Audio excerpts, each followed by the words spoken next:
안녕하세요. 아로니안입니다. 제임스 건의 더 수어사이드 스쿼드는 2021년의 유일한 신작 DCEU 영화입니다.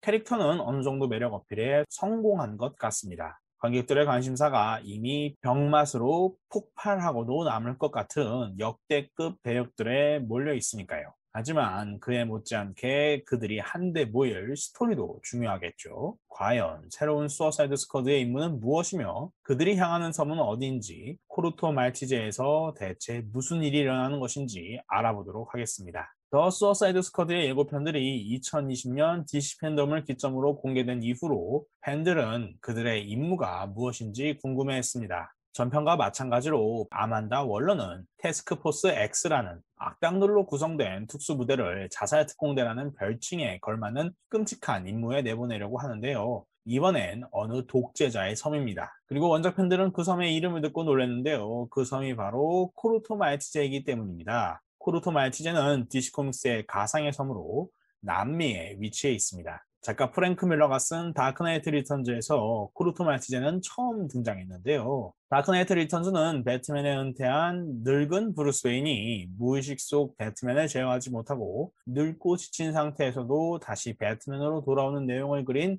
명작입니다. 이 작품은 작품성 말고도 미국 만화 역사에서 가장 유명한 슈퍼맨 대 배트맨으로 유명한데요. 잭 스나이더 역시 이 작품의 광팬으로 배트맨 대 슈퍼맨에서 이 작품을 상당 부분 반영했습니다. 이 작품은 냉전이 극에 달하고 히어로는 오직 슈퍼맨만 허용된 어두운 근미래를 배경으로 하고 있는데요. 슈퍼맨은 정부의 개가 되면서까지 히어로로 남고자 했는데 그만한 이유가 있었습니다. 불멸에 가까운 외계인인 그가 지구에서 인간과 소속감을 느끼는 것은 시간적으로도 공간적으로도 불가능하기 때문에 기골하고 옳지 않은 줄 알면서도 정부를 위해 일하면서까지 인간에게 소속되기를 원하는 상황이었죠. 무엇이든 통제하려는 배트맨의 면모가 부각되는 이 작품에서 당연히 슈퍼맨의 그런 저자세를 배트맨은 불만스러워했고요. 프랭크 밀러는 다크나이트 리턴즈에서 쿠바 미사일 위기를 오마주하면서 극의 위기감을 불어넣을 사건을 원했고 그래서 코르토 말티제라는 가상의 섬을 만들었습니다. 작중에서 코르토 말티제는 정부와 반란군의 갈등을 겪는 중이었죠.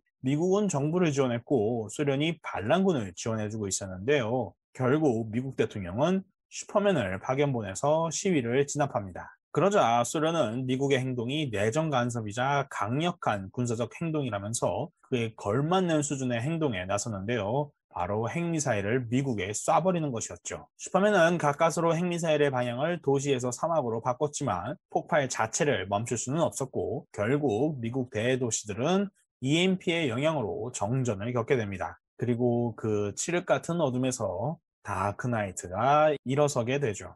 다크나이트 리턴즈는 80년대를 대표하는 인기 만화였고 결국 DC 코믹스는 다크나이트 리턴즈를 정사로 편입시킵니다. 다크나이트 리턴즈의 현실은 지구 30일로 지정되었는데요. 워낙 유명한 작품에 나온 상징적인 곳이다 보니 실사화에도 자주 모습을 드러냈습니다. 미드 스몰빌에서 그린 에로우가 다음 임무 장소로 언급하는가 하면 CW의 에로우버스 미드 플래시에선 아예 시즌3의 한 에피소드 이름으로 나오기까지 했죠. 틴 타이탄즈를 주인공으로 하는 미드 타이탄에서도 언급이 되었는데요. 딕이 감옥에 있을 때 수감자들이 코르토 말티제 출신으로 나오죠. 코르토 말티제라는 이름 자체는 휴고 프레시라는 이탈리아 만화 작가가 만든 명작 그리고 그 작품 속 주인공 코르토 말티제에서 따온 것입니다. 이렇게 DC 실사화에 알게 모르게 계속 존재감을 드러냈던 코르토 말티제가 이제는 DCEU에서도 모습을 드러내게 되었습니다. 그렇다면 더 수어사이드 스쿼드에서 코르토 말티제는 어떤 장소로 나오게 될까요?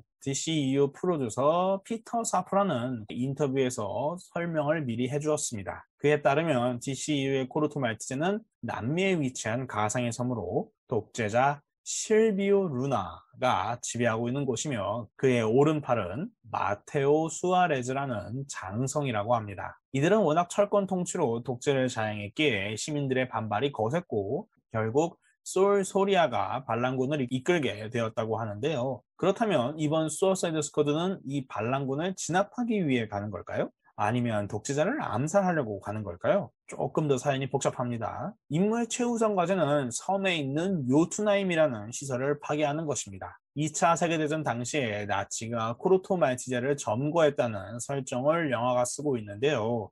그때 나치가 요투나임이라는 거대한 시설을 만들고 그곳에서 전쟁 포로들을 이용해 극비 실험을 자행했다고 합니다. 그리고 이 실험이 그 요투나임에서 튀어나온 불가사리 모양의 외계 괴수 스타로와 연관이 있다고 하는데요. 아만다 월러는 태스크포스 X를 이용해 요투나임의 비밀을 섬의 사람들이 알기 전에 요투나임을 파괴하라고 한 것입니다. 아만다 월러는 DCEU에서 닉 퓨리 같은 비중이나 역할을 갖고 있으면서도 히어로들의 반감을 갖고 있다는 점에서 매력적인 캐릭터인데요. 그녀가 요투나임의 파괴를 원하고 있으니 요투나임에 스타로가 있다는 것, 혹은 스타로를 불러온 무언가가 있다는 것을 그녀는 이미 어느 정도 알고 있는 듯 합니다. 아마도 그녀는 스타로를 계속 그곳에 재워두고자 하지만 실비오 루나가 이를 발견하면 스타로가 깨어날 것 같으니 아예 요투나임을 스타로의 무덤으로 만들려고 하는 것 같습니다. 어쩌면 더 나아가서 이미 미국이 스타로를 활용해서 메타휴먼, 초인들을 만들고 있다거나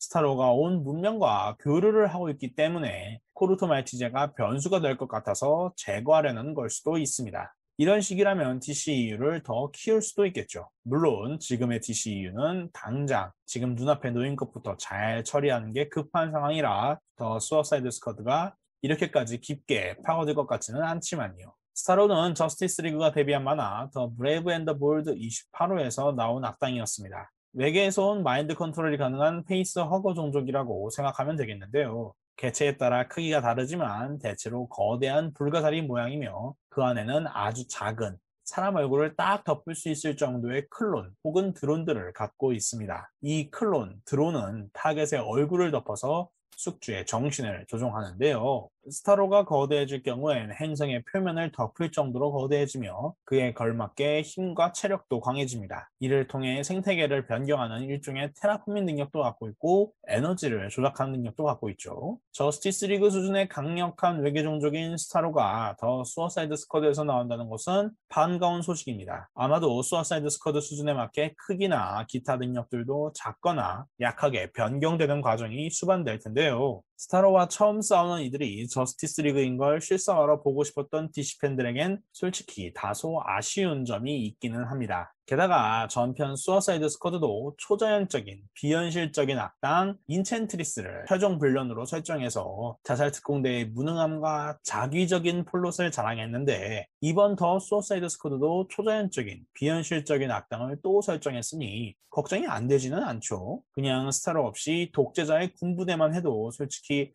충분히 매력적이지 않았을까 하는 생각도 듭니다. 그러나 한편으로는 여러 클론, 드론들을 뿌려 사람들을 조종하면서 혼란을 일으키는 스타로 장르의 정수가 제임스 건을 통해서 분명히 볼 수 있을 것 같아서 기대가 되기도 합니다. 제임스 건은 전작 슬리더에서 일찍이 스타로와 비슷한 크리처를 소름 끼치게 묘사한 바 있죠. 또한 스타로에 의해 가중되는 혼란은 자살 특공대라는 이름에 걸맞는 혼란이고요. 이미 독재자의 군대를 적으로 상대해야 하는 이번 수어사이드 스쿼드가 정부군은 물론 아군인 반란군마저도 스타로에게 조종당하게 되어서 양쪽에게 다 쫓기게 된다면 영화의 재미는 더 극대화되겠죠. 그리고 제임스 건은 언제나 양쪽에게 모두 쫓기는 주인공들의 이야기를 해왔습니다. 제임스 건은 몰입감과 액션의 질을 위해 실제로 요투나임 세트장을 만들었다고 합니다. 무려 풋볼 경기장 3개 크기만한 세트장이었다고 하는데요. 또한 요투나임 말고도 가능한 많이 세트를 실제로 만들 수 있는 것은 만들어서 진행했다고 하죠. 실제로 프로모 영상에선 해안가에서 촬영하는 수어사이드 스쿼드를 볼 수 있었는데요. 감독 제임스 건도 자신이 지금까지 한 영화 중에서 가장 많은